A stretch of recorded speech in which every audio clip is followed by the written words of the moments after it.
Good morning. Class 11th के लिए lecture record कर रहे हैं।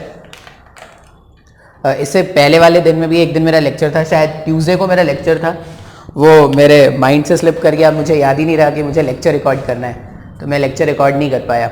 ठीक है, कोई नहीं, आज पढ़ा देता है।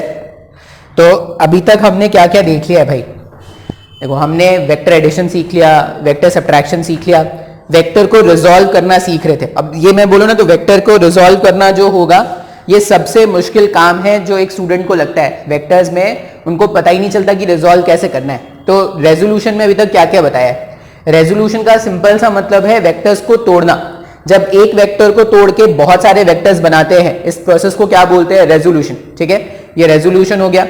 रेजोल्यूशन करने के बाद, वेक्टर्स के रेजोल्यूशन करने के बाद जो नए वेक्टर्स बनते हैं उनको क्या बोलते हैं? कंपोनेंट्स। ठीक है, फिर कंपोनेंट्स के बाद हमने क्या देखा था कि किसी भी वेक्टर के इनफिनाइट नंबर ऑफ कंपोनेंट्स हो सकते हैं। कोई भी वेक्टर है, अगर तुम उसको रिजॉल्व करना स्टार्ट करोगे तो तुम उसके इनफिनाइट नंबर ऑफ कंपोनेंट्स बना सकते हो। और वो जो इनफिनाइट कंपोनेंट्स बनाए जाते हैं, उन कंपोनेंट्स का मैग्नीट्यूड वेक्टर के मैग्नीट्यूड से कम, ज्यादा या बराबर तीनों ही हो सकता है। ठीक है, ये बता दिया था। फिर मैंने तुमको क्या बताया था इसमें? कंपोनेंट्स। अच्छा, इसके बाद जो सबसे इंपॉर्टेंट टॉपिक जो रेजोल्यूशन में होता है, जो बहुत काम का है अपने कैलकुलेशन के लिए, वो क्या है? Rectangular components. अब रेक्टेंगुलर कंपोनेंट्स क्या होता है? जब भी वेक्टर को रिजॉल्व किया और जो कंपोनेंट्स बनाए गए वो अगर आपस में परपेंडिकुलर हैं, वो अगर आपस में 90 डिग्री पर हैं, तो इस तरह के कंपोनेंट्स को क्या बोलते हैं? Rectangular components. अब ये जो रेक्टेंगुलर कंपोनेंट्स है, ये बहुत ज्यादा स्पेसिफिक है। अगर मैं बात करूं कि रेक्टेंगुलर कंपोनेंट्स, मैं बोल रहा हूं कि एक वेक्टर है जिसके रेक्टेंगुलर कंपोनेंट्स मुझे बनाने हैं प्लेन में, 2 डायमेंशन में। अगर मुझे उसके रेक्टेंगुलर कंपोनेंट्स बनाने हैं तो सिर्फ 2 ही बना सकते हैं। क्यों? क्योंकि प्लेन में सिर्फ 2 एक्सिस होता है, X Y, Y Z and so on. कोई भी 2 ही एक्सिस होते हैं। तो प्लेन में किसी भी वेक्टर के सिर्फ 2 रेक्टेंगुलर कंपोनेंट्स बनाए जा सकते हैं। लेकिन अगर मैं स्पेस में बात करूं तो स्पेस में वेक्टर के 3 कंपोनेंट्स बनाए जा सकते हैं, एक्स के लॉन्ग, वाई के लॉन्ग और जेड के लॉन्ग। इस तरह से मैंने बताया था आपको। तो अगर कोई पूछे कि वेक्टर के कितने कंपोनेंट्स हो सकते हैं, तो इनफिनाइट हो सकते हैं। लेकिन अगर जैसी कोई बोल दे कि वेक्टर के कंपोनेंट्स मुझे बनाने हैं रेक्टेंगुलर कंपोनेंट्स और वो भी प्लेन में, तो सिर्फ इसका आंसर है 2। अगर कोई बोले कि वेक्टर है, इसके मुझे रेक्टेंगुलर कंपोनेंट्स बनाने हैं स्पेस में, तो कितने हो सकते हैं? 3 हो सकते हैं। बात समझ में आ रहा है? इस तरह से हमने क्या किया था? कंपोनेंट्स के बारे में बताया था।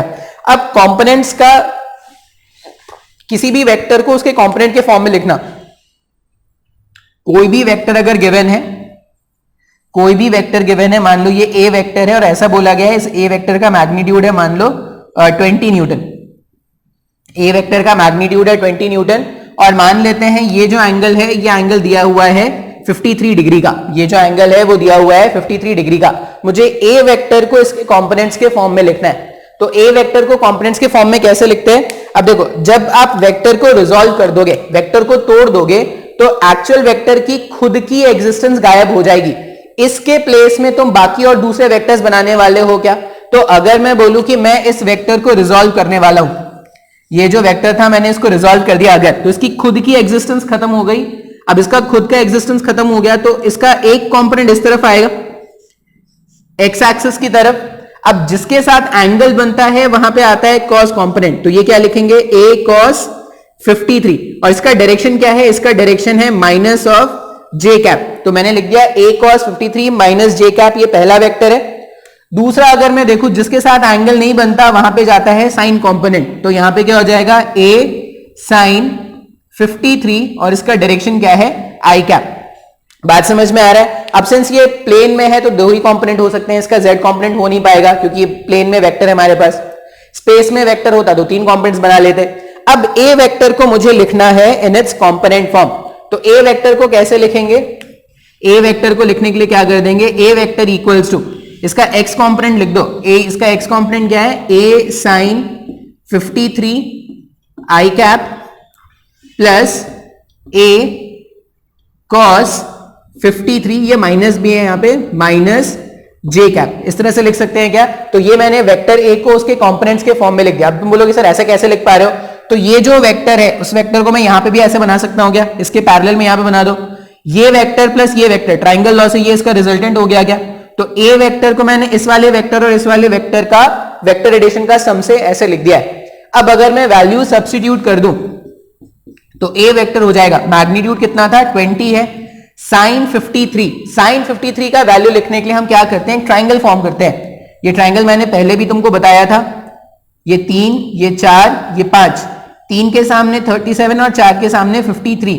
अब मुझे अगर साइन 53 लिखना है तो साइन 53 का मतलब है परपेंडिकुलर ऑफ 53 अपॉन हाइपोटेनस।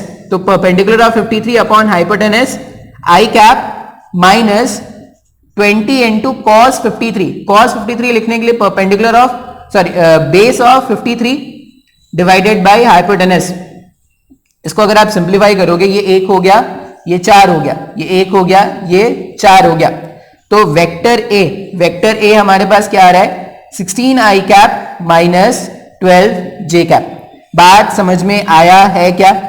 इस तरह से मैंने वेक्टर को लिखना सिखाया था इन इट्स कंपोनेंट फॉर्म। अब ये सबसे ज्यादा इंपॉर्टेंट है, ये लिखना आना। वेक्टर को उसके कंपोनेंट फॉर्म में कैसे लिखते हैं, ये फिर से मैं बोल रहा हूं, सबसे ज्यादा कंफ्यूज यही करेगा। सबसे इंपॉर्टेंट टर्म या सबसे मुश्किल जो स्टार्टिंग में आपको वेक्टर्स में लगेगा वो यही लगने वाला है। ठीक है, तो हमने क्या किया, यहां पर ए वेक्टर को लिख दिया है इस तरह से। अच्छा, अब इसका मतलब क्या होता है? अगर मैं एक और एग्जांपल, शायद मैंने ये सब बातें पहले भी की थी लेकिन फिर से एक बार बता दे रहा हूं, just for the sake of revision I am telling it again, मतलब कि प्रॉब्लम ना हो। देखो प्रॉब्लम तो होगा, ऐसा नहीं है ना कि प्रॉब्लम नहीं होगा, सिर्फ मैं पढ़ा दूं और तुमको समझ में आ जाए ये तो बहुत ही क्या बोलूं, अधूरी बात है। मैं पढ़ा रहा हूं मतलब मैं तुमको हेल्प कर रहा हूं। एक्चुअल में क्या होगा, तुमको भी मेहनत करना पड़ेगा। अब तुम कैसे मेहनत करोगे, you have to solve as many questions you can, मतलब तुम जितने क्वेश्चन सॉल्व कर सकते हो। भाई देखो फिजिक्स में क्या होगा, कंसेप्ट लिमिटेड है, कंसेप्ट लिमिटेड है मतलब छोटे छोटे कुछ कंसेप्ट होंगे, लेकिन उसके जो एप्लीकेशंस है ना वो इनफाइनाइट है। कुछ भी एप्लीकेशन हो सकता है, तो एप्लीकेशन कम ज्यादा हो सकता है। आपको क्या करना है, आपको कंसेप्ट जानना है और क्वेश्चंस के लिए आप बुक फॉलो करो। देखो मैंने बुक बता भी दिया है, अगर तुमको लगता है नहीं सर ये बुक अच्छा नहीं है, मैं कोई और बुक दूंगा, तो तुम कोई और भी बुक फॉलो करो। ठीक है, बुक के लिए कोई रिस्ट्रिक्शन नहीं है, लेकिन you have to stick to a book. मतलब आपको कम से कम में एक बुक तो पूरे अच्छी तरह से कंप्लीट करना होगा, तभी आप क्या करना, मल्टीपल बुक्स में जाना। ठीक है, ऐसा नहीं कि आधा इसमें से पढ़ लिया, फिर आधा इसमें से पढ़ लिया, फिर आधा इसमें से पढ़ लिया, ऐसा मत करना। तुमको जो बुक अच्छा लगता है तुम वो पढ़ो, लेकिन make sure that you have to complete that book. Complete that book means you have to solve all the questions that are given. That questions might be the questions of the examples and also that question might be the questions in your exercises. ठीक है, तो try to ensure that you are solving as many questions as you can. अच्छा, अब यहां पर हम क्या करते हैं, मान लो मेरे पास एक वेक्टर है, वेक्टर P। वेक्टर P है, ऐसा लिखा है, कुछ तो लिखा है -2i cap plus 3j cap -4 k cap. एक वेक्टर इस तरह से लिखा हुआ है। अब ये वेक्टर जो लिखा हुआ है उसका क्या मतलब है, उसका क्या इंटरप्रिटेशन है, ये अपने को सोचना है। अब इसमें क्या है, अगर आप ध्यान से देखोगे तो कुछ भी आई कैप के अलॉन्ग लिखा होता है, कुछ भी आई कैप के अलॉन्ग लिखा है मतलब वो इसका एक्स कॉम्पोनेंट है क्या? कुछ भी आई कैप के साथ लिखा है वो उसका एक्स कॉम्पोनेंट, कुछ भी जे कैप के साथ लिखा है वो उसका वाई कॉम्पोनेंट, कुछ भी के कैप के साथ लिखा है वो उसका जेड कॉम्पोनेंट। तो यहां पे क्या है, x component of p vector. x component of p vector कितना है, ये -2 लिख देते हैं, माइनस वैसे डायरेक्शन के लिए होता है। उसी तरह y कॉम्पोनेंट अगर मैं लिखूंगा, y component of p vector का y कॉम्पोनेंट कितना है 3। और अगर मैं लिख दूं z component of p vector तो वो कितना हो जाएगा -4। इसका क्या मतलब है, अगर वेक्टर ऐसे गिवन है, जो आई कैप के साथ लगा है वो उसका एक्स कंपोनेंट है, जो वाई कैप के साथ लगा है ठीक है, तो जो z के साथ लगा है उसका मतलब क्या है, मतलब जो k कैप के साथ है उसका मतलब है वो उसका z कंपोनेंट है। अब ये वेक्टर दिखता कैसा होगा ये इमेजिन करते हैं। वेक्टर दिखता कैसा है उसके लिए मान लो ये हमारा x एक्सिस है, ये हमारा y एक्सिस है, और z एक्सिस में ऐसा मान रहा हूं कि बाहर की तरफ z एक्सिस आता, मैं ऐसा मान रहा हूं, ठीक है। अभी मुझे x में कितना ट्रैवल करना है, मुझे x में ट्रैवल करना है -2। अगर ये ओरिजिन है तो x में कितना ट्रैवल करना था, -2, मतलब एक वेक्टर मेरे पास क्या है, -2 i कैप का वेक्टर इस तरफ है क्या। अच्छा, फिर दूसरा वेक्टर कितना है, दूसरा वेक्टर जो है वो y में 3j कैप है, दूसरा वेक्टर जो है वो y में 3j कैप है क्या, ये -2i कैप और ये 3j कैप। अगर मैं इन दोनों का रिजल्टेंट कैलकुलेट करूं, मैं इसको भी देख नहीं रहा, मैं इन दोनों का अगर रिजल्टेंट कैलकुलेट करूंगा तो जिस प्लेन में वेक्टर्स होते हैं इनका रिजल्टेंट इसी प्लेन में आता है क्या। तो ये जो मेरे पास रिजल्टेंट है, अब ये रिजल्टेंट कितना आया मेरे पास, ये जो रिजल्टेंट आ रहा है वो -2i cap plus 3j cap है। ये जो रिजल्टेंट आ रहा है वो xy प्लेन पे आया क्या, बात समझ में आ रहा है। फाइनली जो वेक्टर है वो -4k कैप है। अब फाइनली जो वेक्टर है वो -4k कैप है। यहां पे बनाना मुश्किल होगा लेकिन आप समझना ध्यान से। देखो मेरे पास xy प्लेन में ये वेक्टर ऐसा है, xy प्लेन में, ठीक है, ये xy प्लेन में ऐसा वेक्टर आ गया और -4k कैप, अगर प्लस में और ऐसे बाहर निकलता है ना तो -4k कैप इस तरह से जाएगा। अगर -4k कैप इस तरह से है तो रिजल्टेंट ऐसा कुछ आएगा क्या, मतलब इसमें क्या हो जाएगा, -4k कैप अंदर चला गया, -4k कैप अंदर, तो ये अंदर की तरफ ऐसे टिल्ट हो जाएगा क्या, समय को नहीं समझ में आ रहा है। जैसे अगर ये +4k कैप होता, अगर ये +4k कैप ऐसा होता तो एक वेक्टर इस तरफ है एक वेक्टर इस तरफ ऐसा, तो रिजल्टेंट ऐसा कुछ आता क्या, इनका रिजल्टेंट ऐसा कुछ आता ना, बात समझ में आ रहा है। अब ये -4k कैप जो है वो अंदर चला गया ऐसे, अगर -4k कैप अंदर चला गया तो रिजल्टेंट ऐसा हो गया क्या, मतलब जो वेक्टर है वो ऐसे अंदर के डायरेक्शन में जा रहा है। इमेजिन कर पा रहे हैं क्या। तो जब भी वेक्टर अपने कंपोनेंट्स के फॉर्म में लिखा हुआ है तो आपको सबसे पहला काम तो ये समझना है कि भाई वेक्टर ने इंफॉर्मेशन क्या बताया है। अगर ये तुमको समझ में आ गया कि वेक्टर ने इंफॉर्मेशन क्या बताया है तो फिर अपन क्या करेंगे, वेक्टर ने इंफॉर्मेशन क्या बताया, अगर ये मुझे समझ में आ गया तो फिर हम क्या करेंगे कि वेक्टर दिखता कैसा होगा इसका एक इमेजिनेशन हमें क्या करना है, अपने माइंड में प्लॉट करना है। बात समझ में आया है क्या। अब कुछ भी वैल्यू हो सकता है, 2 3 4 5 i cap k cap j cap कुछ भी हो सकता है, तुमको वेक्टर इंटरप्रेट करना आना चाहिए। अब बोलोगे कि सर ये वेक्टर को कंपोनेंट के फॉर्म में क्यों लिखा जा रहा है, मतलब इसका क्या यूज है, ऐसा क्यों लिख रहे हैं वेक्टर्स को, वेक्टर्स को कंपोनेंट के फॉर्म में क्यों लिखा जा रहा है। उसके लिए क्या करते हैं, एक सिंपल सा एग्जांपल देखते हैं, ठीक है, कि वेक्टर को कंपोनेंट के फॉर्म में लिखने से क्या फायदा होने वाला है, क्या काम आसान होने वाला है वो देखते हैं। तो हमने वेक्टर को ऐड करने सीखा था, हमने दो वेक्टर्स को ऐड करना सीखा है। अब दो वेक्टर्स को ऐड करने के लिए मेरे पास एक पैरेललोग्राम लॉ है और मेरे पास एक ट्रायंगल लॉ है। पैरेललोग्राम लॉ भी मैंने नया नया सीखा है, कोई इतना कोई ज्यादा अच्छा से हमें अभी नहीं आया, अभी थोड़ा टाइम लगेगा। ट्रायंगल लॉ भी अपने को थोड़ा मुश्किल लगता है अभी सोचने में। लेकिन मान लो वेक्टर अगर ऐसा गिवन है, पहला वेक्टर है p वेक्टर और ये कुछ तो ऐसा गिवन है 4i cap plus 11k cap plus 3j cap, कोई भी आगे पीछे कभी भी हो सकता है, ठीक है, ये p वेक्टर गिवन है। और q वेक्टर इस तरह से गिवन है 2j cap plus 3k cap. बात समझ में आ रहा है। मेरे पास दो वेक्टर है इस तरह से, पहला वेक्टर क्या है, पहला वेक्टर है p वेक्टर और दूसरा वेक्टर है q वेक्टर।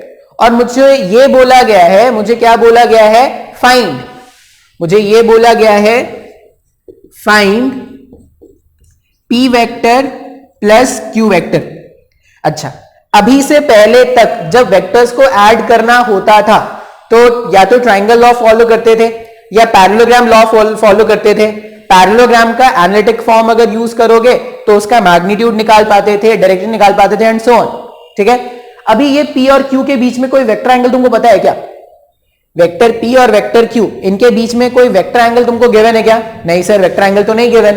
तो तुम ये फॉर्मूला यूज कर सकते हो क्या रिजल्टेंट का, जैसे अगर मुझे ये लिखना था, अगर मुझे p vector plus q vector find करना है और मुझे इसका मैग्नीट्यूड जानना है, अगर इस मैग्नीट्यूड को मैं ऐसा लिख सकता हूं क्या, ऐसा कुछ मैंने पहले पढ़ाया है, तो अगर तुमको नहीं आता है तो ध्यान से पहले वाले लेक्चर्स देखना। Magnitude of p vector plus q vector हो जाएगा p square plus q square plus 2pq cos of theta. इस तरह से लिख सकते हैं क्या, magnitude of p vector plus q vector is nothing but it is root over of p square plus q square plus 2pq cos theta. अच्छा, यहां पर p क्या है, यहां पर p is the magnitude of first vector, q is the magnitude of second vector and theta, ये जो theta यहां पे हमने लिखा है, theta is the vector angle between p vector and q vector. अब ये जो भी तुमको क्वेश्चन में अभी तक गिवन है, उसमें कहीं पर भी वेक्टर एंगल नाम का कोई चीज दिख रहा है क्या? तुमको ऐसा लग रहा होगा सर ये वेक्टर एंगल दे रखा है अपने को, नहीं, वेक्टर एंगल तो नहीं पता ना। अच्छा, वेक्टर एंगल ऐसा नहीं कि मैं वेक्टर एंगल फाइंड नहीं कर सकता, ट्राइंगल के वेक्टर्स के मल्टीप्लिकेशन से वो जो वेक्टर एंगल है वो फाइंड किया जा सकता है, लेकिन अभी तक तो मैंने ऐसा कुछ बताया नहीं कि वेक्टर से मल्टीप्लिकेशन भी होते हैं। मैंने तुमको स्केलर का मल्टीप्लिकेशन सिखाया है एक वेक्टर क्वांटिटी के साथ, दो वेक्टर्स का मल्टीप्लिकेशन मैंने तुमको सिखाया है क्या? नहीं सर। इसका मतलब अभी थीटा बीटा तो कैलकुलेट नहीं कर सकते। अब कैसे ऐड करोगे सर? अगर कैसे ऐड करोगे उसका अगर मैं आपको एक सोल्यूशन बताऊं तो कैसे ऐड करना है वो देखो, मुझे ये फाइंड करना है p vector plus q vector. अच्छा, ये फॉर्मूला क्यों नहीं लगा सकते, ये बात समझ में आ रहा है, क्योंकि थीटा जो वेक्टर एंगल है वो मुझे नहीं पता। अगर थीटा नहीं पता तो ना ही मैं मैग्नीट्यूड निकाल सकता हूं, ना ही मैं डायरेक्शन निकाल सकता हूं। अब अगर आप ध्यान से देखोगे, आई कैप के कैप जे कैप है, जे कैप के कैप, इसको मैं ऐसे लिख सकता हूं क्या, जीरो आई कैप होगा यहां पर। अगर आई का कोई टर्म नहीं है मतलब वो जीरो आई कैप होगा, ठीक है। अच्छा, अब ये आई कैप और ये आई कैप, ये दोनों एक ही डायरेक्शन में है क्या? दोनों एक्स के पॉजिटिव के अलॉन्ग है क्या? तो जब भी फोर्सेस एक डायरेक्शन में होते थे, जब भी फोर्सेस एक डायरेक्शन में होते हैं तो उनको नॉर्मल स्केलर मान के ऐड कर सकते हैं क्या, या सबट्रैक्ट कर सकते हैं ना। अगर दोनों एक डायरेक्शन में है तो सम कर दो, एक इस तरफ है एक इस तरफ है तो सबट्रैक्ट कर दो, ऐसा किया जा सकता है। तो यहां पर अगर मैं बोलूं कि मुझे p vector plus q vector find करना है तो ये 4i कैप और ये 0i कैप दोनों ऐड किए जा सकते हैं ना। अगर आप दोनों को ऐड कर दोगे तो ये सिंपली क्या हो जाएगा, ये सिंपली हो जाएगा 4i कैप, ठीक है। 4i कैप का एडिशन 4i कैप के साथ हो सकता है, क्यों? क्योंकि दोनों एक एक्सिस के अलॉन्ग है। उसी तरह ये जो 3j कैप यहां पर है और ये 2j कैप यहां पर है, इन दोनों का भी एडिशन हो सकता है क्या? क्यों? क्योंकि दोनों का डायरेक्शन सेम है। तो जब आप दोनों को ऐड कर दोगे तो ये क्या हो जाएगा, 5j कैप लिख सकते हैं। और फाइनली अगर k कैप वाले टर्म को ऐड करोगे तो क्या हो गया, 14k कैप। सर ये तो बहुत ही आसान है सर, वेक्टर अगर कंपोनेंट के फॉर्म में लिखा है तो उनका एडिशन करना बहुत ही आसान है क्या? i का एडिशन i से, j का एडिशन j से, k का एडिशन k से, सबको सिंप्लीफाई कर दोगे तो सॉल्व करने पर आंसर आ जाएगा क्या? अच्छा, मान लो इसी में मैं ऐसा पूछता कि आपको कैलकुलेट करना है p vector minus q vector, तो अगर तुमको p vector minus q vector find करना है तो तुम क्या लिखते हैं, 4i cap plus 11k cap plus 3j cap, इसका मुझे सब्ट्रैक्शन करना है किसके साथ, 2j cap minus 3k cap. q vector minus के साथ लिखेंगे तो ऐसा ही कुछ हो जाएगा क्या? अब अगर इसको सिंप्लीफाई कर देंगे, p vector minus q vector, अगर मैं इसको सिंप्लीफाई कर दूं, 4 आई कैप का कोई टर्म है नहीं तो यहां पे क्या हो जाएगा, 4i कैप हुआ, 11k cap minus 3k cap, 11 minus 3 कितना हो गया, 8 plus 8k cap, 3j cap minus 2j cap plus j cap. ये मेरे पास p vector minus q vector आ गया क्या, हाँ या ना? इसका मतलब जब भी वेक्टर कंपोनेंट्स के फॉर्म में गिवन है, जब भी वेक्टर कंपोनेंट्स के फॉर्म में गिवन है तो जो कैलकुलेशन है एडिशन और सब्ट्रैक्शन, ये बहुत ही आसान हो गया क्या? अगर कैलकुलेशन बहुत ही आसान हो गया तो हम क्या कर सकते हैं, इजीली दो वेक्टर्स को ऐड कर सकते हैं। अब दो क्या, मैं बोलता कि 10 वेक्टर्स है तुम्हारे पास, तुमको 10 वेक्टर्स ऐसे कंपोनेंट के फॉर्म में गिवन है, सबका रिजल्टेंट बताओ, तो सबके आई कैप को अलग ऐड कर लेते, सबके जे कैप को अलग ऐड कर लेते, सबके के कैप को अलग ऐड कर लेते, तो 10 वेक्टर्स का रिजल्टेंट एक साथ आ जाता क्या, हाँ या ना? अब तुम सोचो ट्राइंगल लॉ से या पैरेललोग्राम लॉ से कितना मुश्किल होता। ट्राइंगल लॉ या पैरेललोग्राम जो लॉ है उसमें क्या कर सकते हैं, एट अ टाइम किसी दो वेक्टर्स को ही जोड़ सकते हैं क्या? अगर एट अ टाइम किसी दो वेक्टर्स को जोड़ सकते हैं, और मैं यहां पे क्या बात कर रहा हूं, मैं यहां पे बात कर रहा हूं कि मुझे एट अ टाइम 10 वेक्टर्स जोड़ने हैं, तो 10 वेक्टर्स का एडिशन इस तरह के कैलकुलेशन से बहुत ही आसान हो जाएगा ना। 10 वेक्टर्स अगर मुझे ट्राइंगल लॉ से जोड़ना होता तो पहले दो का, फिर दूसरे दो का, फिर तीसरे दो का, एंड सो ऑन, इस तरह से एडिशन करते जाते ना, तो बहुत ज्यादा टाइम टेकिंग होता। तो हमने क्या देखा कि ये जो कंपोनेंट जो फॉर्म है, जब भी वेक्टर कंपोनेंट के फॉर्म में लिखा जाता है तो वो कैलकुलेशन आसान बना देता है क्या? तो अभी 2-3 लेक्चर में जो कंपोनेंट सिखा रहे थे ना, इतना जो कंपोनेंट का ज्ञान दे रहे थे, वो बस इस तरह के कैलकुलेशन को आसान करने के लिए आपको दिया था ज्ञान। बात समझ में आया है क्या? अगर समझ में आया है तो इतना नोट कर लेंगे और नेक्स्ट टॉपिक लिखेंगे। नेक्स्ट टॉपिक हमारे पास क्या है? Multiplication of vectors. मैंने एक टाइप का मल्टीप्लीकेशन तुमको पहले ही सिखा दिया है। किस तरह का multiplication? Multiplication of a scalar quantity, multiplication of a scalar quantity by a vector quantity. इस तरह का कैलकुलेशन मैंने आपको पहले ही सिखा दिया है। अब हम क्या करने वाले हैं? अब हम बात करने वाले हैं multiplication of two vector quantities. अब ये बहुत ज्यादा इंपॉर्टेंट होता है, ठीक है। फिजिक्स के बहुत सारे डेफिनेशंस जो होंगे वो वेक्टर के मल्टीप्लीकेशन से आने वाले हैं। आगे तुम फिजिक्स में देखोगे कि बहुत सारे जो डेफिनेशंस होंगे फिजिकल पैरामीटर्स के, उनका डेफिनेशन डॉट प्रोडक्ट और क्रॉस प्रोडक्ट से ही आता है, ठीक है। अब मल्टीप्लीकेशन ऑफ टू वेक्टर्स, हमें क्या बात करना है? हम बात करने वाले हैं मल्टीप्लीकेशन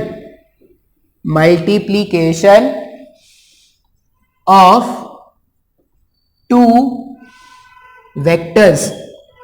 दो वेक्टर्स का मल्टीप्लीकेशन करना है अपने को, ठीक है। अच्छा, दो वेक्टर्स का मल्टीप्लीकेशन करना है। फिर से एक एग्जांपल से स्टार्ट करेंगे। अब यहां पे जो मल्टीप्लीकेशन है, वो दो तरह का होता है। जैसे तुमने मैथ्स में, जब तुमने मैथ्स में बेसिक स्केलर नंबर्स के मल्टीप्लीकेशन करते हैं, 2 क्रॉस 2 4 रिजल्ट लिखते हैं ना, ये ऐसा लिख दो 2 डॉट, ऐसा भी लिखते हैं ना 2 डॉट, इसको भी क्या लिखते हैं? 4 लिखते हैं। तो जब स्केलर नंबर्स हमारे पास होते हैं तो आप 2 क्रॉस 2 लिखो या 2 डॉट 2 लिखो, बात एक ही होता है क्या? मल्टीप्लीकेशन ही होता है। ये डेसिमल वाला डॉट नहीं है, मल्टीप्लीकेशन वाला डॉट है, ठीक है। अब वेक्टर्स के साथ ऐसा नहीं है। वेक्टर्स के साथ ऐसा नहीं है। जब आप दो वेक्टर्स में, मान लो एक वेक्टर है ए और दूसरा वेक्टर है बी, मान लो इन दोनों के बीच में इस तरह का डॉट का ऑपरेटर लगा हुआ है, डॉट का ऑपरेटर लगा हुआ है, इस तरह के मल्टीप्लीकेशन को अपन क्या बोलेंगे? Dot product. इस तरह के मल्टीप्लीकेशन को क्या बोलेंगे? डॉट प्रोडक्ट, या इसका एक और नेम क्या होगा? स्केलर प्रोडक्ट, ठीक है। अब इसको स्केलर प्रोडक्ट क्यों, देखो डॉट प्रोडक्ट क्यों बोल रहे हैं? क्योंकि ऑपरेटर कैसा यूज कर रहे हैं? डॉट के जैसा ऑपरेटर यूज कर रहे हैं, इसलिए क्या होता है? Dot product of two vectors, ऐसा बोलेंगे। स्केलर प्रोडक्ट इसलिए बोलते हैं क्योंकि आफ्टर कैलकुलेशन, इसको मल्टीप्लीकेशन करने के बाद, after multiplication the result obtained is a scalar quantity, ठीक है। इसको डॉट प्रोडक्ट क्यों बोल रहे हैं? क्योंकि ऑपरेटर क्या यूज कर रहे हैं? डॉट के जैसा ऑपरेटर यूज कर रहे हैं, इसलिए इसको बोल दिया डॉट प्रोडक्ट। और इसको स्केलर प्रोडक्ट क्यों बोल रहे हैं? क्योंकि जब दो वेक्टर्स के डॉट करने के बाद जो रिजल्ट आता है वो एक स्केलर क्वांटिटी आता है, इसलिए इसको क्या बोलते हैं? Scalar product. तो ये पहला टाइप का मल्टीप्लीकेशन है। दूसरा टाइप का मल्टीप्लीकेशन यहां पे क्या करेंगे? Vector A crossed vector B. अब सिंस यहां पे क्रॉस ऑपरेटर यूज कर रहे हैं, इसलिए इस तरह के मल्टीप्लीकेशन को क्या बोलोगे? Cross product. इस तरह के मल्टीप्लीकेशन को बोलोगे क्रॉस प्रोडक्ट, और इसको एक और नाम से बोलते हैं, क्या बोलते हैं? Vector product. अब क्रॉस प्रोडक्ट क्यों यूज कर रहे हैं? क्योंकि क्रॉस ऑपरेटर है। और वेक्टर प्रोडक्ट इसलिए यूज करेंगे क्योंकि जो फाइनल रिजल्ट आएगा, फाइनल रिजल्ट जो आने वाला है वो will be a vector quantity. जो भी फाइनली सॉल्व करने के बाद जो आंसर आएगा वो क्या आएगा? एक वेक्टर क्वांटिटी आएगा, इसलिए हम इसको क्या बोल रहे हैं? वेक्टर प्रोडक्ट, ठीक है। बात समझ में आ रहा है? तो दो तरह से हम क्या करेंगे? वेक्टर्स को मल्टीप्लाई करेंगे। पहला तरीका होगा डॉट प्रोडक्ट करना और दूसरा तरीका होगा क्रॉस प्रोडक्ट करना। अब डॉट प्रोडक्ट थोड़ा आसान होता है, क्रॉस प्रोडक्ट थोड़ा कैलकुलेशन मुश्किल होता है, ठीक है। समझ जाओगे तो दोनों ही आसान है, नहीं समझोगे तो दोनों ही मुश्किल है।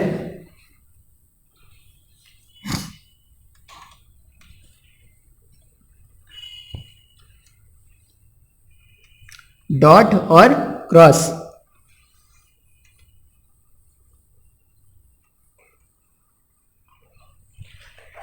डॉट प्रोडक्ट और क्रॉस प्रोडक्ट। अब डॉट प्रोडक्ट करना सीखते हैं। तो डॉट प्रोडक्ट का डेफिनेशन क्या होता है? कभी भी अगर ऐसा लिखा है vector A dot vector B.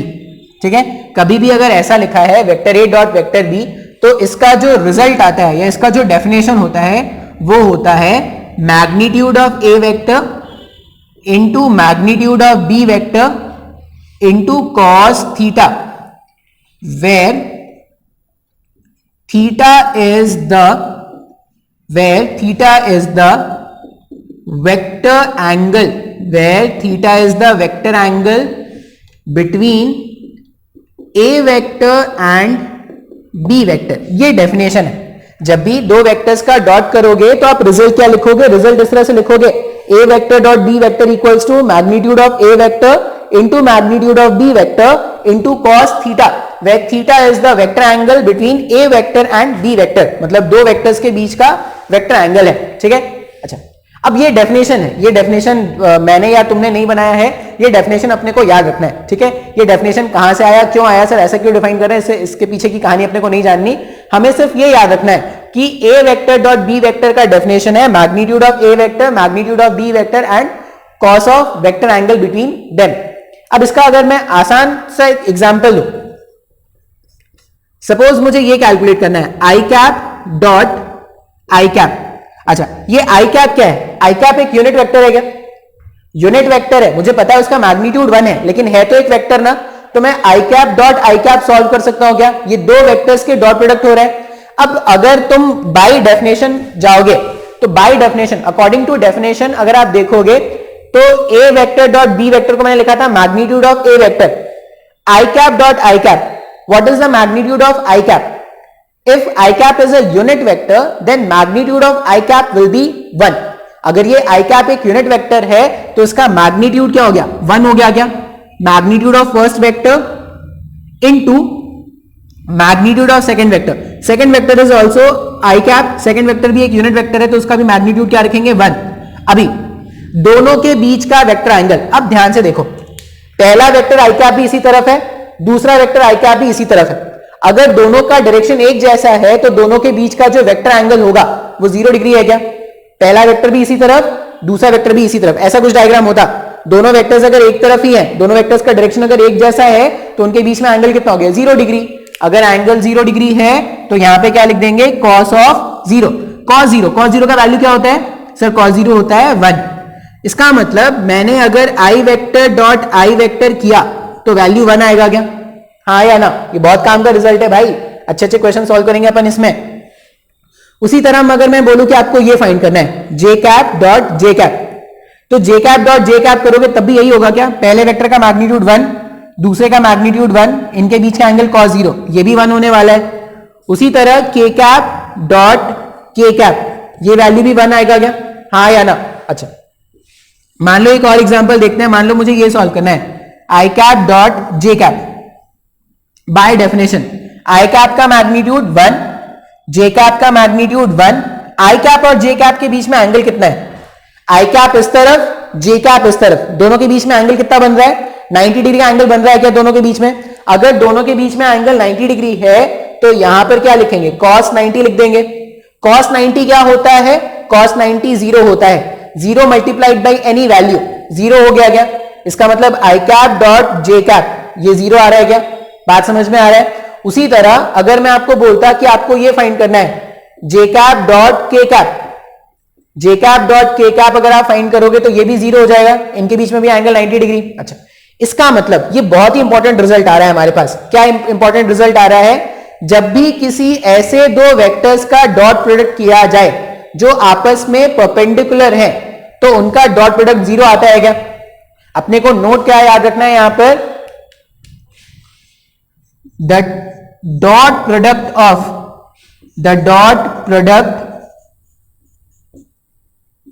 of two perpendicular vectors,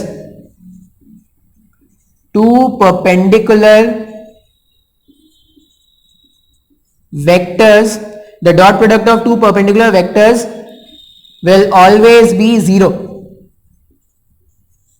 always be 0। बात समझ में आ रहा है क्या? एक इंपॉर्टेंट रिजल्ट निकल के आया है। हमने डॉट प्रोडक्ट में भी कुछ ज्यादा खास नहीं देखा, हमने बेसिक डेफिनेशन देखा। बेसिक डेफिनेशन क्या था? बेसिक डेफिनेशन में अपने को A vector dot B vector होता है magnitude of A, magnitude of B and cos of theta between them, where theta is the vector angle. ठीक है, इसमें पहला एग्जांपल क्या देख रहे हैं, I cap dot I cap. अब I cap dot I cap जब मैंने सिंप्लीफाई किया रिजल्ट 1 आ रहा है। उसी तरह जे कैप डॉट जे कैप मैंने सिंप्लीफाई किया रिजल्ट 1 आ रहा है। के कैप डॉट के कैप मैंने मल्टीप्लाई किया तो रिजल्ट क्या आ रहा है, 1 आ रहा है। बात समझ में आ रहा है? अच्छा, अब यहां पर अगर मैंने बोला कि मुझे I cap dot J cap find करना है, तो I cap dot J cap, I cap और जे कैप दो ऐसे वेक्टर्स हैं जो आपस में 90 डिग्री पर है। अगर आई कैप और जे कैप दो ऐसे वेक्टर्स हैं जो आपस में 90 डिग्री पर हैं, तो इन दोनों के बीच का जो डॉट प्रोडक्ट आ रहा है वो 0 आ जा रहा है क्या? क्यों? Because of cos 90।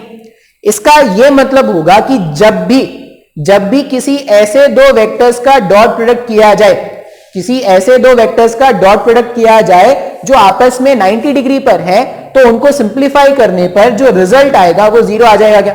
तो ये मेरे पास क्या हो गया, दो वेक्टर्स का डॉट करने के कुछ बेसिक एग्जांपल्स हो गए। क्लियर है क्या? हाँ या ना? इतना अगर मुझे समझ में आया है तो अभी मैं क्या करूंगा, अब आगे ना अपन क्या करें, कुछ एग्जांपल्स ही देखेंगे। हम क्या करते हैं, कुछ एग्जांपल्स ही देखने वाले हैं। अब देखो एग्जांपल्स कैसे हैं। ये जो बेसिक डेफिनेशन है, बेसिक डेफिनेशन को यूज करके ही अपन क्या करेंगे, कुछ बेसिक प्रॉब्लम्स देख लेते हैं।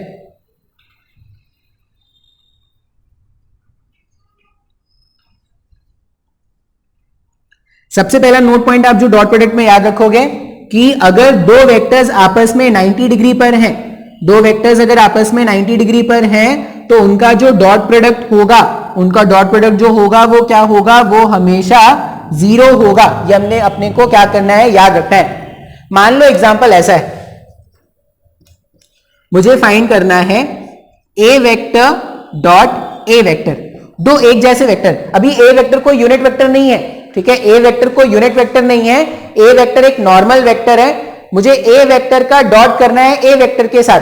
अच्छा, बाय डेफिनेशन, अगर बाय डेफिनेशन अपन बात करें तो ए वेक्टर का मैग्नीट्यूड कितना, ए वेक्टर का मैग्नीट्यूड ए लिख सकते हैं। ठीक है, इस वाले सेकंड वाले वेक्टर का भी मैग्नीट्यूड कितना, ए लिख सकते हैं। ए वेक्टर डॉट ए वेक्टर, अब ए वेक्टर डॉट ए वेक्टर का मतलब है अगर ए वेक्टर ऐसा है, मान लो ये ए वेक्टर है, तो दूसरा ए वेक्टर भी तो ऐसा ही हुआ ना, तो दोनों अगर पैरेलल हो गए तो दोनों के बीच में एंगल कितना हो गया, 0 हो गया।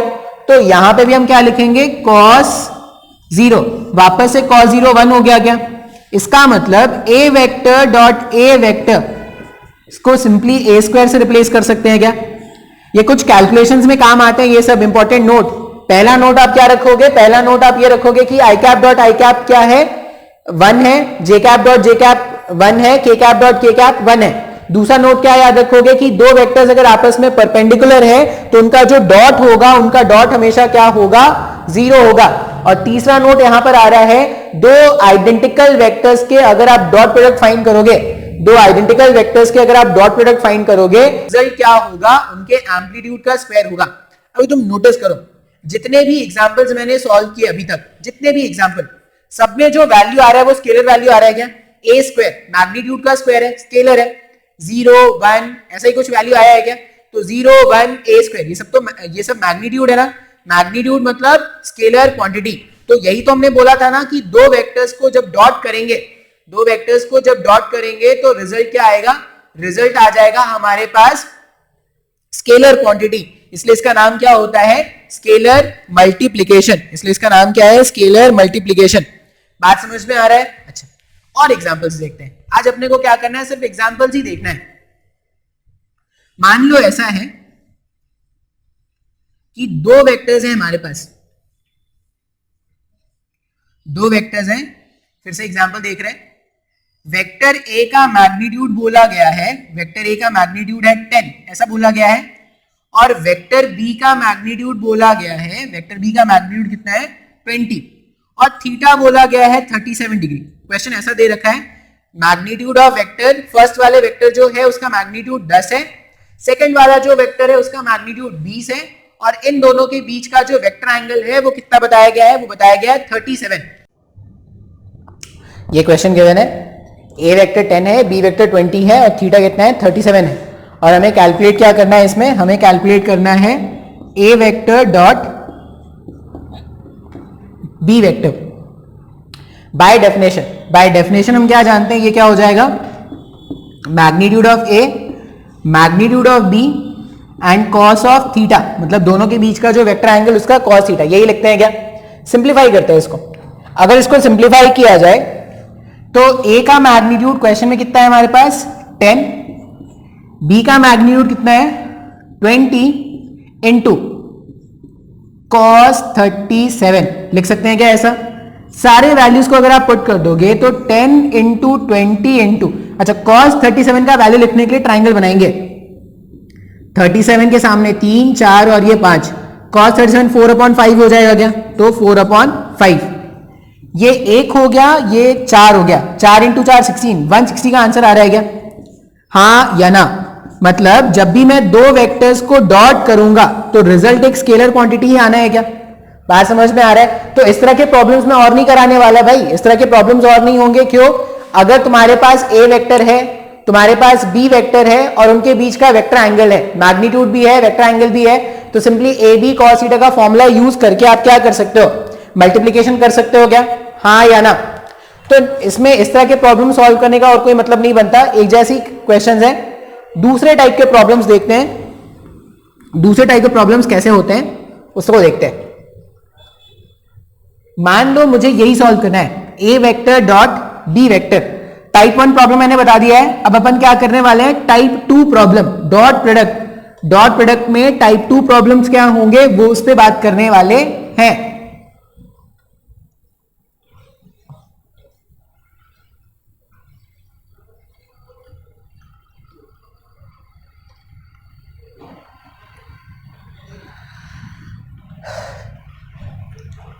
अभी तुम लोगों ने देखा होगा, अलग ही माहौल है, अलग ही माहौल है। मतलब केजरीवाल के लिए पड़े पूरी दुनिया। बेचारा केजरीवाल खुद क्या बोलता है, क्या करता है, उसको खुद नहीं समझ में आता क्या बोल रहा है, क्या कर रहा है। दूसरे हमारे मोदी जी, लोग मर रहे हैं लेकिन वो अपने इलेक्शन कैंपेन में बिजी है। बात 72,000 LCD स्क्रीन्स ये इम्प्लांट किए गए, किस लिए? इलेक्शन कैंपेन के लिए। कुछ टाइम पहले इनके पास पैसे नहीं थे अपने माइग्रेंट्स लेबर को लेके आने के लिए, और अभी इस तरह की नौटंकी चल रही है। देश संकट में है, ठीक है, और भारी संकट में। नंबर 4 पे आ चुके हैं हम, नंबर ऑफ कोरोना पेशेंट में नंबर 4 पे आ चुके हैं। लेकिन that I don't think that is of much concern, क्योंकि क्या हो रहा है ना, अब नंबर ऑफ जो पीपल जो रिकवर हो रहे हैं, मतलब नंबर ऑफ ठीक होने वाले लोग जो हो गए वो भी बढ़ रहे हैं। मतलब if you see that the current status, मतलब करंट स्टेटस ऐसा है कि जितने नंबर जो कोरोना पॉजिटिव है और जितने नंबर जो ठीक हो चुके हैं, तो नंबर ऑफ ठीक होना is now more than number of active cases. In totality no doubt number has increased, but number of ठीक होने वाले लोग जो हैं वो ज्यादा हो रहे हैं, तो दैट्स अ गुड साइन, ठीक है। तो देखो ये कोरोना ऐसा है ना, अब तो ये ऐसा हो गया कि ऑलमोस्ट हो ही जाएगा, एक बार हो जाएगा। If your immune system, if your body is fit and fine, then you will not have any problem. Problem is faced only by those जिनको पहले से कोई बीमारी है ना, उनको ही प्रॉब्लम हो रहा है। बाकी इंडिया के लोग बहुत ही हेल्दी हैं, बहुत ही तंदुरुस्त हैं, उनको कुछ नहीं हो रहा। कोरोना हो भी जाएगा तो कोई टेंशन वाली बात नहीं है, ठीक है। और always you have to see always the positive side. Positive side है कि ये जो मुश्किल कंडीशन था उसमें भी हमने क्या किया, कुछ सेक्टर्स ने बहुत अच्छा ग्रोथ किया। जैसे तुमने सुना होगा अर्लियर हम PPE we have to import from China, now we are the largest producers of PPT. And also मेरे को लगता है वैक्सीन पे भी इंडिया ही पहले काम कर पाएगी। मतलब जिस हिसाब से अगर और कोई कंट्री कर भी लेती है तो जो चीपेस्ट वैक्सीन आएगा वो इंडिया से ही आएगा। Let's hope for the best. अब मुझे टाइप 2 प्रॉब्लम सॉल्व करना है। टाइप 2 प्रॉब्लम कैसा होगा? ऐसा है, मान लो वेक्टर ए ऐसा गिवन है 2i cap plus 3j cap, और वेक्टर बी ऐसा गिवन है 4i cap plus 4j cap, ठीक है। मैंने दो वेक्टर्स लिख दिए। मेरे पास है vector A is in the form of 2i cap plus 3j cap, and vector B जो है वो है 4i cap plus 4j cap. ऐसे दो वेक्टर्स गिवन है और हमसे ये बोला गया है कि फाइंड, हमसे क्या बोला गया है? फाइंड ए वेक्टर डॉट बी वेक्टर, ठीक है भाई। अब ये फाइंड करना है। हम क्या जानते हैं कि दो वेक्टर्स हैं, अगर ए वेक्टर डॉट बी वेक्टर, अगर दो वेक्टर है, अगर मुझे इनका डॉट फाइंड करना है तो ए का मैग्नीट्यूड, बी का मैग्नीट्यूड और दोनों के बीच का वेक्टर एंगल कॉस थीटा, ये मुझे लगाना पड़ेगा क्या? हाँ या ना? अच्छा, अभी ध्यान से देखो, वेक्टर इस तरह के फॉर्मेट में गिवन है, बी वेक्टर भी इस तरह के फॉर्मेट में गिवन है, और इनके बीच का जो वेक्टर एंगल है वो तो गिवन ही नहीं, वो तो पता ही नहीं अपने को, ठीक है। अगर वेक्टर, मान लो मुझे ये फॉर्मूला यूज करना होता, A vector dot B vector equals to A into B cos theta, तो उसमें क्या होना चाहिए था? ए वेक्टर का मैग्नीट्यूड पता होना चाहिए था, बी वेक्टर का मैग्नीट्यूड पता होना चाहिए था, और इनके बीच का वेक्टर एंगल पता होना चाहिए था। ऐसा कुछ पता होना चाहिए था क्या? अभी के लिए ऐसा नहीं है कि मैं यहां से फाइंड नहीं कर सकता, मैं सारा कुछ फाइंड कर सकता हूं। ए वेक्टर का मैग्नीट्यूड भी यहां से निकाल सकते हैं, बी वेक्टर की मैग्नीट्यूड निकाल सकते हैं, और थीटा भी निकाल सकते हैं, ठीक है। लेकिन अभी के लिए मुझे क्वेश्चन जो है वो कंपोनेंट के फॉर्म में गिवन है और मुझे सॉल्व करके लेके आना है। बात समझ में आ रहा है? अब हम क्या करेंगे, मुझे फाइंड क्या करना था? मुझे तो ये फाइंड करना है ना, मुझे फाइंड करना है A vector dot B vector, इसका क्या वैल्यू होगा, यही तो मुझे जानना है ना। मान लो मैं वो फॉर्मूला नहीं लगा सकता, ए बी कॉस थीटा, मैं ये फॉर्मूला क्यों नहीं लगा सकता? क्योंकि मेरे पास ए का मैग्नीट्यूड नहीं, मेरे पास बी का मैग्नीट्यूड नहीं, और मेरे पास इन दोनों के बीच का वेक्टर एंगल भी नहीं है। तो ये जो पहला जो फॉर्मूला है ना, उसको यूज करके तो मैं आंसर नहीं ला सकता, ठीक है भाई। अगर उसको यूज करके आंसर नहीं ला सकते तो कुछ और तरीका ढूंढते हैं। कुछ और तरीका क्या है? वेक्टर ए का मतलब था 2i cap plus 3j cap, इसका डॉट करना है बी वेक्टर के साथ। बी वेक्टर क्या है? 4i cap plus 4j cap, यही तो मुझे सॉल्व करके फाइंड करना है क्या? इसी को सिंप्लीफाई करना है ना। 2i cap plus 3j cap, A vector के प्लेस में ए वेक्टर लिख दिया कंपोनेंट फॉर्म में, बी वेक्टर के प्लेस में बी वेक्टर लिख दिया कंपोनेंट फॉर्म में। अब इसको सिंप्लीफाई करना है। तुमको अपना बेसिक अलजेब्रा याद होगा।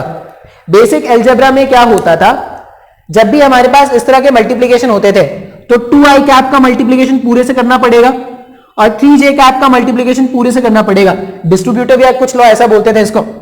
तो यहां पर ये जो मेरे पास टर्म है जिसको मुझे सिंप्लीफाई करना है, उस टर्म को, A vector cross B vector वाले टर्म को मैं ऐसा भी लिख सकता हूं क्या? इसका मतलब क्या है? मुझे ये सॉल्व करना है 2i कैप, ये 2i कैप, इसका डॉट मुझे फाइंड करना है 4i cap plus 4j cap. ये बेसिक अलजेब्रा में ऐसे लिखते थे भाई, इस पूरे का मल्टीप्लीकेशन इसके साथ और इस पूरे का मल्टीप्लीकेशन इसके साथ, ऐसे ही तो लिखते थे ना। सेकेंड टर्म क्या लिखेंगे? सेकेंड टर्म लिखेंगे 3j cap 4i cap plus 4j cap, लिख सकते हैं क्या इस तरह से? ये बेसिक अलजेब्रा में ऐसे ही होता है ना। अच्छा, पहले वाले टर्म को अगर मैं सॉल्व करूं तो पहले न्यूमेरिकल वाले पार्ट्स को मल्टीप्लाई कर दो। 2 इंटू 2 कितना हो गया? सॉरी 2 इंटू 4 कितना हो गया? 8। आई कैप डॉट आई कैप, फिर इसका मल्टीप्लीकेशन करो 8 आई कैप डॉट जे कैप, लिख सकते हैं। इसको अगर आप सिंप्लीफाई करोगे तो कितना आ जाएगा? 12 J cap dot I cap plus 12 J cap dot J cap. इसको इस तरह से लिखने के बाद एक्सपैंड करने पर ऐसा कुछ होगा क्या? अब ध्यान से देखना है, अब यहां पे आंसर आ जाएगा। दो ऐसे वेक्टर्स जो आपस में परपेंडिकुलर होते हैं, I cap dot J cap, इनका रिजल्ट क्या होता है? 0 होता है क्या? 0 मल्टीप्लाइड बाय एनी वैल्यू 0 ही हो जाएगा। जे कैप डॉट आई कैप, ये वापस से 0 हो गया क्या? अच्छा, आई कैप डॉट आई कैप, इसके प्लेस में 1 रख सकते हैं। एक जैसे वेक्टर अगर है तो इनके मैग्नीट्यूड का स्क्वायर हो जाता है, 1 हो जाएगा।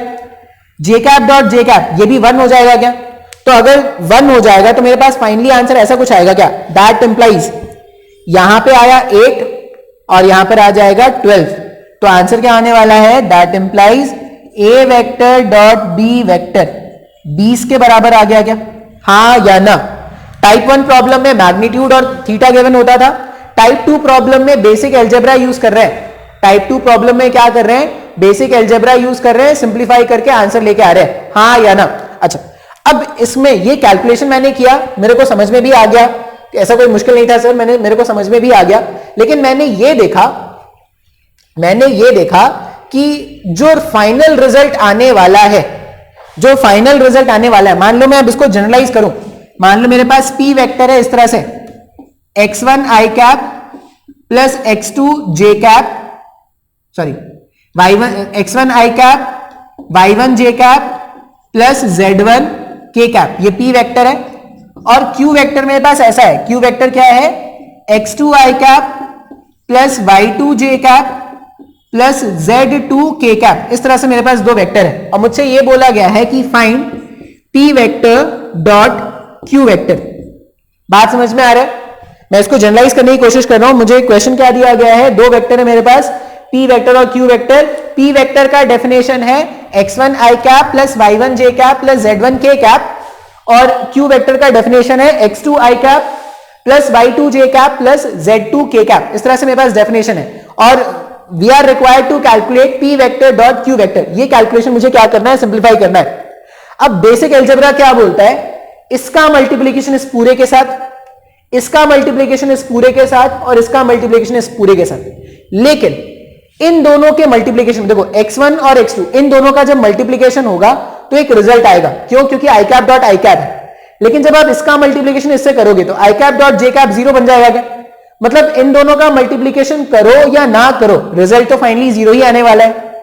उसी तरह i कैप और k कैप का डॉट करेंगे तो वापस से रिजल्ट 0 आ जाएगा। मतलब i कैप का मल्टीप्लीकेशन जब सिर्फ i कैप से होगा तभी एक वैल्यू मिलने वाला है। अगर मैं i कैप का मल्टीप्लीकेशन j कैप से कर दूंगा तो ये रिजल्ट 0, i कैप का मल्टीप्लीकेशन k कैप से कर दूंगा तब भी रिजल्ट 0। उसी तरह ये j कैप का मल्टीप्लीकेशन जब आप i कैप से करोगे रिजल्ट 0, j कैप का मल्टीप्लीकेशन k कैप से करोगे रिजल्ट 0। तो सिर्फ मल्टीप्लीकेशन क्या करना है, j कैप का मल्टीप्लीकेशन करेंगे तभी तो रिजल्ट आएगा ना।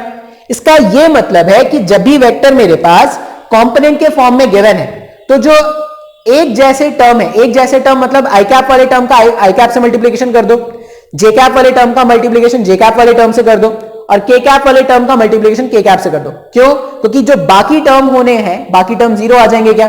तो यहां पर p vector dot q vector जब आप सॉल्व करोगे ना तो सिर्फ ऐसा आ जाएगा, x1 x2 i कैप का मल्टीप्लीकेशन i कैप के साथ, i cap dot i cap तो 1 हो गया ना, i cap dot i cap ये 1 हो गया, बाकी कोई टर्म नहीं लिख रहा क्योंकि वो 0 हो जाएगा। उसी तरह नेक्स्ट टर्म क्या होगा, y1 y2 और लास्ट टर्म क्या होने वाला है, z1 z2। इस तरह से हम क्या करेंगे, सिंप्लीफाई कर देंगे क्या। अब तुमको अगर ये याद है ना, अगर तुमको ये याद है तो तुम बहुत ही आसानी से कोई भी क्वेश्चन सॉल्व कर लोगे। जैसे मान लो एक सिंपल सा एग्जांपल देखते हैं। हम क्या बोल रहे हैं, मुझे लाइक टर्म जो है i कैप का मल्टीप्लीकेशन i कैप से करना है, j कैप का मल्टीप्लीकेशन j कैप से करना है और k कैप का मल्टीप्लीकेशन मुझे k कैप से करना है। यही तो मुझे सॉल्व करना है ना। तो यहां पे क्या कर रहे हैं, मुझे ये फाइंड करना है। मान लो क्वेश्चन है ऐसा, p वेक्टर जो है वो -2i cap plus 3j cap plus 7k cap है और q वेक्टर जो है वो है 4i cap minus 3k cap plus 8j cap, मान लो इस तरह से। और मुझे ये बोला गया है find p vector dot q vector. अब मैं कुछ और नहीं देखूंगा, मैं कुछ और नहीं देखूंगा, बस मुझे क्या करना है, i कैप का मल्टीप्लीकेशन i कैप के साथ करना है, j कैप का मल्टीप्लीकेशन j कैप के साथ करना है और k कैप का मल्टीप्लीकेशन k कैप के साथ करना है। और सिंप्लीफाई करने के बाद जो भी आएगा वो मेरा आंसर होगा। जैसे -2 इंटू 4 ये -8 हो गया। बाकी कोई कैलकुलेशन करना ही नहीं है क्योंकि वो 0 हो जाएगा। यहां पे 3 है और यहां पर 8 है, ये +24 हो गया। यहां पे 7 है और यहां पे -3 है तो ये -21 हो गया। जब आप सिंप्लीफाई करोगे तो p vector dot q vector -8 -21 ये -29 प्लस 24 हो गया। तो यहां पर क्या हो जाएगा, p vector dot q vector equals to -5। ये मेरा आंसर है। सर मेरे को नहीं समझ में आ रहा है सर। टाइप 1 प्रॉब्लम था, मैग्नीट्यूड गिवन है, वेक्टर एंगल गिवन है, सिंप्लीफाई किया, आंसर आ गया। टाइप 2 प्रॉब्लम क्या है, टाइप 2 प्रॉब्लम में अपने को याद रखना है कि ये जो वेक्टर्स हैं हमारे पास p वेक्टर q वेक्टर इस तरह से गिवन है। अब i का मल्टीप्लीकेशन i से कर दो, j का मल्टीप्लीकेशन j से कर दो, k का मल्टीप्लीकेशन k से कर दो, सिंप्लीफाई कर दोगे वो तुम्हारा आंसर होगा। तो ये दो तरह के मल्टीप्लीकेशन है जो मैंने तुमको, सॉरी ये दो तरह के टाइप्स के प्रॉब्लम जो है जो मैंने तुमको आज सिखाया है। इसमें और भी अभी क्वेश्चंस आएंगे लेकिन वो क्या करेंगे नेक्स्ट क्लास में देखेंगे। ठीक है, आज के लिए इतना ही रहने देते हैं। लेक्चर्स को ध्यान से देखना, नोट बनाते रहना, जो भी लेक्चर का नोट्स है